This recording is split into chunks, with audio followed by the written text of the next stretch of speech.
Before we start, just a quick reminder to hit that subscribe button. Only 2% are subscribed. At 1,000 subscribers, I'll be posting a special video. My hand shot out and I caught Mia's phone mid-buzz. I'm Josh, 24, and I swear it was pure reflex. The screen lit up with a message that made my throat lock. Mia lunged, nails out like I'd grabbed a live wire. "Give it," she snapped, already reaching for my wrist. I shifted my grip, not even trying to be a hero. The text preview stayed open, bright and impossible to ignore. It read, "Proud of you for waiting, babe," and my brain stalled. You know that moment when your face betrays you first? Mine did that thing where it goes blank and guilty. Mia saw it and her smile turned sharp in 1 second. She didn't ask what I saw, she asked what it looked like on me. "Josh," she warned, voice low, "do not ruin this." She said it like I was holding a match near gasoline. I handed the phone back, but I couldn't unsee that line. Her thumb hovered over the screen like she could erase time. She typed fast, shoulders tense, then looked up too casual. "I need you to be normal," she whispered, like that was doable. I tried to nod, but it came out stiff and stupid. Then her phone buzzed again, and she flinched like it hurt. I didn't mean to stare, but I did anyway. She angled the screen away, almost defensive, almost practiced. Her eyes flicked to my face, checking for damage. That's when I knew this wasn't a cute couple thing. She walked toward the hallway, then stopped and turned back. "Just act like you didn't see anything, okay?"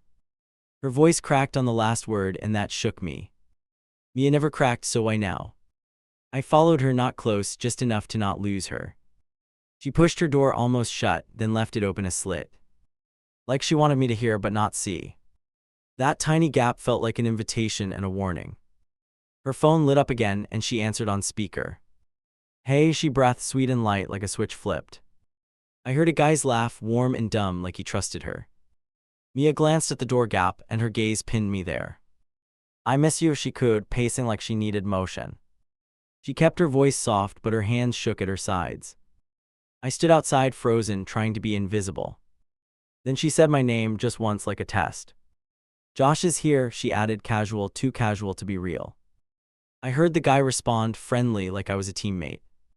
Mia's eyes narrowed at me through the crack. She was daring me to ruin her in front of him. I backed away slow because I didn't trust my mouth. My thoughts were loud, but none of them were smart. Part of me wanted to laugh because it felt ridiculous. The other part wanted to throw up because it felt planned. A minute later, her door swung open hard. She stepped out, phone still at her ear, then ended the call. Her face went blank like she'd powered down. She held the phone out to me, screen facing inward like evidence. "Look at me," she ordered, and I did. Her eyes were glassy, but her posture stayed mean. "I need you quiet," she said, each word pressed flat. Then she leaned closer, and her voice dropped into a threat. "If you say one thing, I'll say 10 about you." I blinked because that came out of nowhere. I hadn't even spoken, and she was already swinging first. My chest tightened, and I hated how fast fear showed up. "What are you talking about?" My voice sounded wrong. Mia lifted her chin, like she'd already decided I was guilty. "You don't want him thinking you're some creep," she shot back. The way she said him made it feel like he mattered more. I swallowed, trying to keep my face steady. I wasn't scared of the guy, not really. I was scared of how quick Mia got cruel. It made me wonder what else she could do. She shoved the phone into her pocket and exhaled hard. "Just be normal," she repeated like a prayer and a command. Then she smiled, and it didn't reach her eyes at all. That fake smile was the first real thing I'd seen. My phone vibrated in my hand, and I almost dropped it. A new contact request popped up, name only, no photo. "Ethan." And under it, one line that made my pulse spike, "Hey man, Mia talks about you a lot." Mia slammed her door, then cracked it again fast. "Volume down," she hissed, eyes cutting toward the hall. I lifted both hands like I was surrendering. She shut it harder, and the latch clicked like a warning. I stepped back, then my own phone chimed again. That new request sat there, waiting for my stupid thumb. I didn't accept it yet because I felt like a traitor. Then Mia's voice rose through the door, and I stopped breathing. "Babe, I get it," she chirped, too bright to trust. A guy answered, calm, like he thought this was simple. I couldn't make every word out, but I caught the tone. It sounded like rules were being handed down, not shared.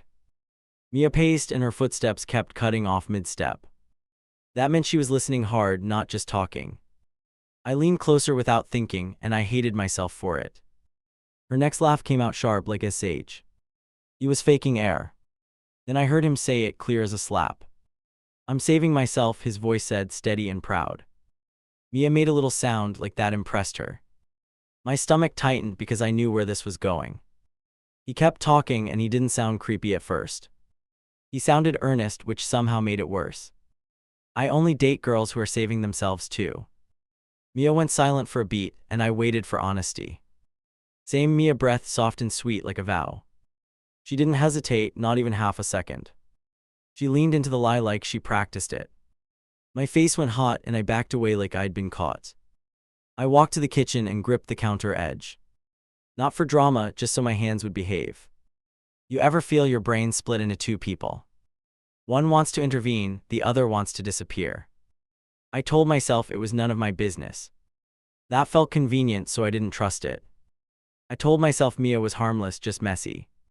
Then her door opened and she stared straight at me. She stepped out, phone down, smile turned on like a mask. "You hungry?" she asked, too casual and too quick. I shook my head because any word felt dangerous. Her gaze slid over my face like she was scanning for leaks. "You heard that?" she said, not a question at all. I tried to play dumb and my voice wobbled anyway. "He's just old school," I muttered and hated myself instantly. Mia's mouth twitched like she enjoyed my discomfort. She moved closer until I had to lean back. "Listen," she whispered, eyes hard now, "I need this." I swallowed, and the memory I didn't want surfaced anyway. I'd heard her laugh about hookups before, so this was a lie. Mia raised a finger like she was giving directions. "You don't know him," she pressed, "he's serious about it." I wanted to ask why she picked him then. Instead I nodded and felt smaller with every nod. Her phone pinged and she checked it fast. A grin flashed, then vanished like she caught herself smiling. "He wants to meet you," she said, trying to sound normal. My pulse kicked up because that felt like a trap. "I'm not your chaperone," I snapped, then regretted it. Mia's eyes widened, then narrowed into something mean. "You will be nice," she said, each word clipped and cold. Then she added, "or I'll make you sorry," and held my stare. I laughed, but it came out dry and ugly. "Why are you threatening me?" I asked, voice low. Mia shrugged like she was bored, which felt rehearsed. "That's just how this works," she replied and walked away. An hour later, my phone buzzed with a message request. I accepted it before I could talk myself out. Ethan typed fast, polite, like he wanted approval. His last line hit me hard. "Mia says you're basically family." I stared at that word because it made me complicit. I typed back something safe, like "nice to meet you." Ethan replied with a thumbs up, then sent another text. "Can I ask you something real quick?" he wrote, and I froze. I didn't answer, and the typing bubble appeared again. "I just want to know she's serious," he wrote next. I could almost hear him swallowing before he hit send. Then the final message arrived. She told me she's never done anything. Mia shoved a sticky note into my palm, then clenched my fingers around it. "Memorize this," she snapped, eyes hard like flint. I opened my hand and saw 3 bullet points. None of them matched anything I'd ever heard her claim before, so why now? She paced 2 steps, then spun back at me. "If he asks, you met my last boyfriend once," she insisted. I stared at her because that never happened. Mia lifted her chin like reality was negotiable, and I felt my patience fray. "I'm not doing scripts," I muttered, voice low and tight. Mia's smile flashed, then dropped like a curtain. "You're doing this," she replied, tapping my chest with one finger. Her nail pressed through my shirt, and I didn't move an inch. My phone lit up with a new message, and my stomach turned over. Ethan wrote, "Coffee today, quick hello, Mia's excited." I typed nothing because any reply felt like consent. Then Mia snatched my phone and read over my shoulder, like I belonged to her plan. "You're coming," she decided, already texting him back for me. I grabbed the phone, but she twisted away and kept tapping. The message sent before I could stop it. She beamed at the screen like she'd just won a game, and I wanted to throw it. "You can't do that," I hissed, stepping into her space. Mia shrugged, all innocence, like I was overreacting. "Relax," she breathed, "he likes you already." That was the problem, he trusted me and she knew it. An hour later, a knock hit our door like a deadline. Mia jolted, then smoothed her face in one quick motion. She whispered, "Smile," like that fixed anything. I didn't move fast enough, and she yanked the door open anyway, too wide. Ethan stood there holding a small bag, shoulders square and polite. He looked at me first, like he wanted my approval. Then he looked past me, searching for Mia.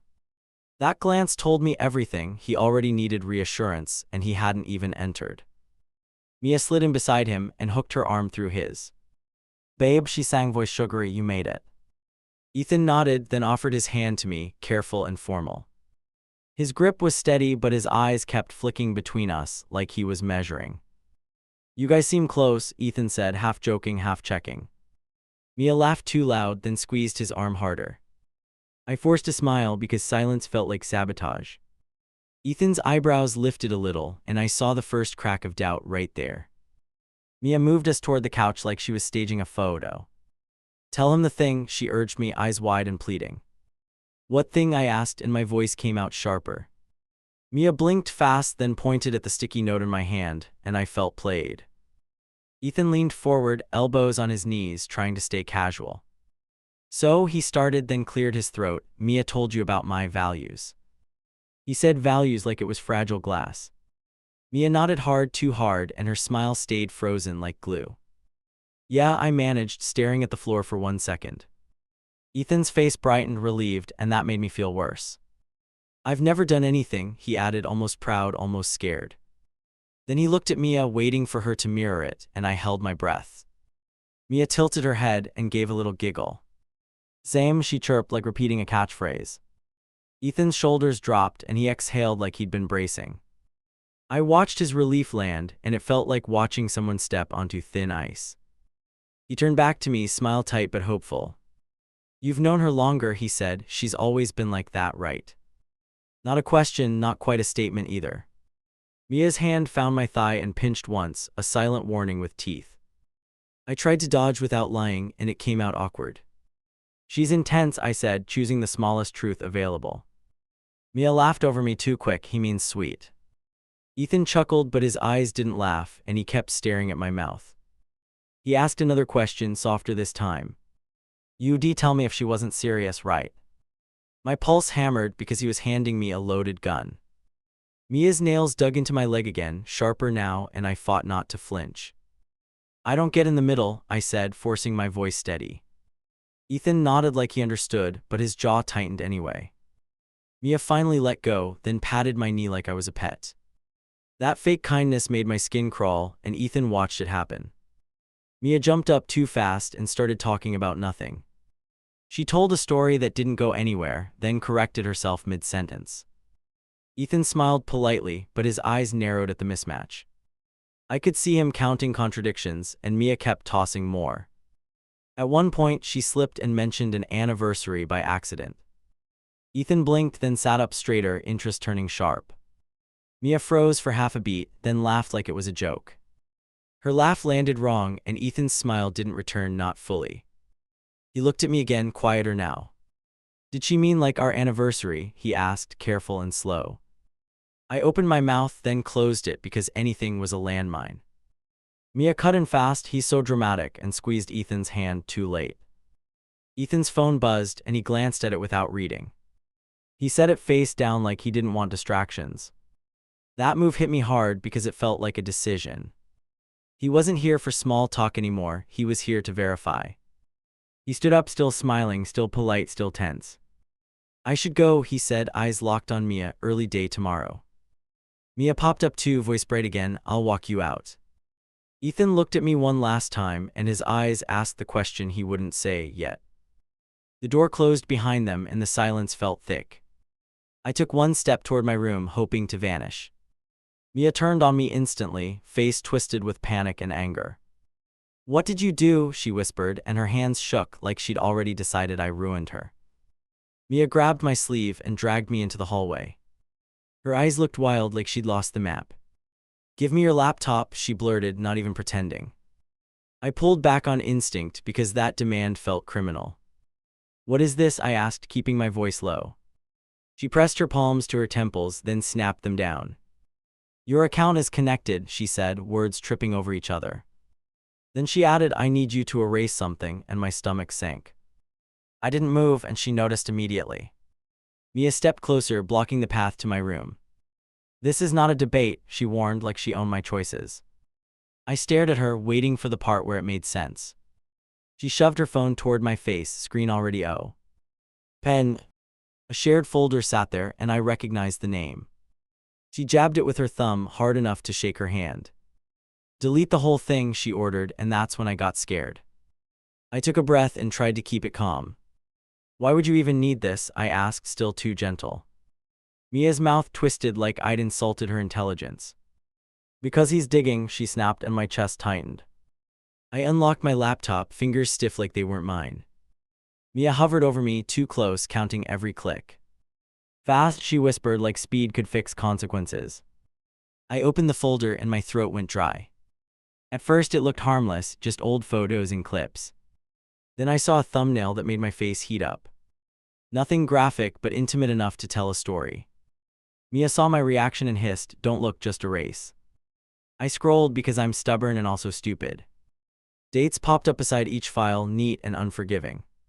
Some were from months ago, not some distant past. I felt the lie lock into place, and it was bigger than I thought. Mia leaned in and grabbed my wrist again. Delete it now, she insisted, voice tight and desperate. I yanked my hand away and the chair scraped loud. She flinched at the sound, like the walls might report her. You were going to make me part of this, I muttered. Mia's eyes flicked away, then back, and her jaw set. You already are, she shot back, almost proud of it. That answer hit me hard because she wasn't wrong. My screen flashed a notification and Mia snapped toward it. A message request, Ethan again, this time longer. Mia read it out loud before I could stop her. Something feels off, she mocked, then laughed, and it sounded cruel. Stop, I said, and my voice finally carried weight. Mia blinked like she forgot I could push back. He's being dramatic, she scoffed, then pointed at the delete button. Her fingertip hovered there, waiting for my obedience. I didn't press it and the silence turned sharp. Mia's stare went flat, like all panic had hardened. Do you want him to hate you? She asked, soft and poisonous. I swallowed because she wasn't even aiming at the truth now. You're threatening me again, I said, and my hands shook. Mia shrugged, like threats were normal conversation. Call it whatever, she replied, eyes locked on mine. Then she added, I can ruin your life too, and I believed her. My laptop pinged again, this time a direct call. Ethan's name filled the screen and my heart jumped. Mia's head snapped toward it like a predator hearing prey. She reached for the keyboard and I slapped her hand away. She froze, then smiled like she'd just learned something. You better answer, she murmured, voice calm in a scary way. I stared at the green button, feeling like I stood on a ledge. Then I hit accept because hiding felt worse. Hey, Ethan started, voice rough like he hadn't slept. I kept my tone neutral, trying not to sound guilty. What's up, I asked, and it came out too careful. Mia crouched beside me, listening like this was her trial. Ethan paused, then rushed forward anyway. I don't want to be weird, he said, words tumbling fast. I just need to know if I'm being played. Mia's nails pressed into my shoulder, warning me without words. I stared at the folder on my screen, still open. A date sat there like a receipt, impossible to argue. My mouth opened then shut because I felt trapped. Ethan waited on the line and the silence stretched heavy. Mia's great, I managed, and I hated myself instantly. Ethan didn't relax, not even a little. Okay, he said, voice tight, then why is she dodging questions? Mia's grip tightened like she could squeeze truth out of me. I shifted my shoulder, trying to break free without making noise. Ethan kept going and his confidence cracked mid-sentence. She asked me what counts, he admitted, almost whispering it. That confession landed wrong and I felt my stomach turn. Mia leaned toward the mic, ready to jump in. I covered it with my hand and she glared like I'd slapped her. Ethan heard the muffled movement and went quiet. Then he asked, slow and careful, are you alone right now? I looked at Mia and she looked back, smiling thin. I didn't answer fast enough and Ethan noticed. Put me on speaker, he said, and his voice shook. Mia mouthed, do it, like she wanted control back. I didn't put him on speaker and Mia's face darkened. Ethan exhaled hard like he'd reached the end of patience. Man, he said, just tell me one thing. His next words hit like a punch. Has she ever been with anyone? Mia's eyes widened, then narrowed into pure anger. She pointed at the screen, at the delete option, then at me. Her lips formed two silent words, fix it. Ethan kept breathing on the line, and I felt time running out. I glanced at the dates again and my throat burned. I thought about lying, and it tasted like poison already. About telling the truth and pictured Mia exploding. Then Ethan whispered, almost broken, please don't let me be stupid. Mia leaned close enough that I could feel her breath. If you betray me, she mouthed, you're dead to me. I didn't know if she meant socially or worse. My finger hovered over the mute button, and I finally made a choice. I hit mute, then slid the laptop away from her reach. Mia's eyes flashed and her hand shot toward the screen. I stood up so fast the chair skittered back. She stared at me like I'd just picked a side. You're not doing this, she mouthed, almost silent. I pointed at the hallway, then at the front door. Mia shook her head hard, then jabbed a finger at my chest. Her lips formed one word, traitor, and I felt it land. I unmuted and kept my voice low on purpose. Ethan, are you near? I asked, breathing through my teeth. His answer came fast, like he never stopped moving. Parking lot, he said, and my pulse jumped. Stay there, I told him, forcing each word steady. Mia tried to grab the laptop, and I swatted her hand away. She recoiled like I'd burned her, then her face hardened. Don't you dare, she snarled and stepped in front of the door. I didn't push past her because I'm not that guy. I slid sideways and reached for my keys anyway. Mia slapped them out of my hand, and they clattered loud. Her eyes glittered like she wanted me to swing back. Move, I said, and my voice sounded unfamiliar. Mia laughed once, short and mean. You're really choosing him, she spat, and her cheeks went blotchy. That question hit me because I still wasn't sure.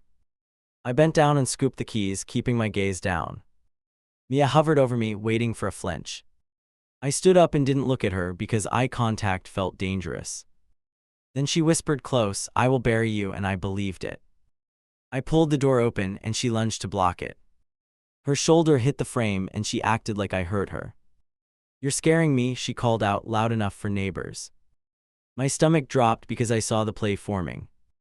I stepped back with both hands visible like a cop show. Mia, stop, I said, calm enough to sound fake. She kept her voice high, eyes wide, playing helpless. Then her phone lit up again, and her act faltered for half a second. I slipped into the hallway and pulled the door shut. Her voice hit the wood right away, rapid and furious. I walked fast because standing still felt like surrender.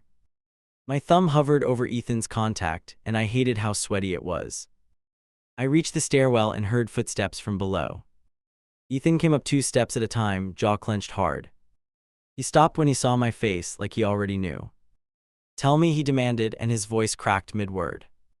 I held up one finger, then took a breath. You're not crazy, I said, and it felt like a confession. Ethan's eyes flared, then narrowed, trying to stay composed. He nodded once, like he was bracing for impact. I saw dates, I continued, throat raw, and they don't match her story. Ethan blinked hard, then stared past me at the apartment door. His mouth opened, then shut, like his pride fought his fear. Has she, he started, then swallowed, has she been with someone? I didn't want to say it because saying makes it real. Yes, I answered, and my voice came out thin. Ethan's shoulders dropped, like something inside him snapped loose. He took one slow step toward the door, and I knew this was happening. He knocked once, not gentle, not violent, just final. Mia yanked the door open with a bright smile ready. That smile died when she saw Ethan's face. Her eyes flicked to me, then back to him, calculating fast. Babe, she started, too sweet, too late. Ethan walked past her without touching her. He stood in the living room and pointed at me. Ask him, he said, and his hand shook. Mia laughed, trying to turn it into a joke. You're listening to him, she said, voice airy and fake. Ethan didn't move, and that stillness scared me. Mia's eyes slid to the hallway again, like she wanted an exit. Are you a virgin? Ethan asked, plain and brutal. Mia's mouth opened, then she switched tactics instantly. Why would you even ask that? She snapped, angry now. Ethan nodded like he expected that dodge, and his stare stayed locked. Because you promised, he said, voice low and wrecked. Mia crossed her arms, then lifted her chin higher. I didn't lie, she insisted, and her eyes darted at me again. That glance felt like a knife being passed under the table. Ethan turned to me and his voice went quiet. "Show me," he said, and his hands hovered like he feared the proof. Mia stepped forward fast. "No," she barked, sharp as glass. Ethan didn't flinch, and that scared her more than yelling. I opened my laptop, fingers clumsy, and pulled up the folder. Mia lunged and I blocked her with my forearm. She slapped my arm, then glared like I hit her first. "Ethan!" Watch that move, and his face tightened with disgust. I angled the screen toward him, keeping it steady. Ethan leaned in, eyes scanning dates, jaw working. He didn't touch anything, like he feared leaving prints. Mia kept talking fast, spinning words into noise, trying to drown the evidence. "That's old," she insisted, voice rising. "That's not what it looks like." Ethan straightened up, breathing hard through his nose. "You told me you never did anything," he said, each word clipped. Mia snapped back, "You said you were a virgin too," and the room went still. Ethan blinked like she slapped him with that line. He looked at her, then at me, then down at the floor. His voice dropped to a whisper, almost ashamed. "I was," he said, and Mia's face tightened like she'd lost control. Her expression shifted into pure anger, aimed straight at me. "You did this," she snapped, finger pointed, eyes blazing. I wanted to defend myself, but it sounded weak even in my head. Ethan backed toward the door, and his breathing turned ragged. Mia grabbed his sleeve, desperate now, voice pleading. "Don't leave," she begged, and her tone finally sounded real. Ethan pulled his arm free, gentle but firm. He didn't look at her when he said it. "You used me," and that cut deeper than yelling. He stepped into the hall and kept walking, no pause. I followed 2 steps behind because staying felt unsafe. Mia stood in the doorway, watching us like prey leaving range. Then she hurled my name into the hallway, loud enough to stain the walls. I didn't turn around because I knew what I'd see. Ethan stopped at the bottom landing and wiped his face fast. He shook his head once like he hated himself for caring. Then he walked out into the night, shoulders tight, and I let him go. I went back upstairs alone, keys heavy in my hand. Mia had locked the door and her voice came through it, calm now. "You're not coming back in," she called like she was evicting trash. I stood there hearing my own breathing, and I realized she meant it. I slept on a friend's couch that night and felt pathetic. In the morning, I came back with my friend beside me. Mia opened the door and stared like I was a stranger. She slid my stuff into the hallway, then shut the door without a word. I stood over that pile and felt stupidly hollow. Part of me wanted to apologize, which is insane. Part of me wanted to laugh at how fast she flipped. Then I noticed the sticky note on top, torn in half like a tiny flag of war.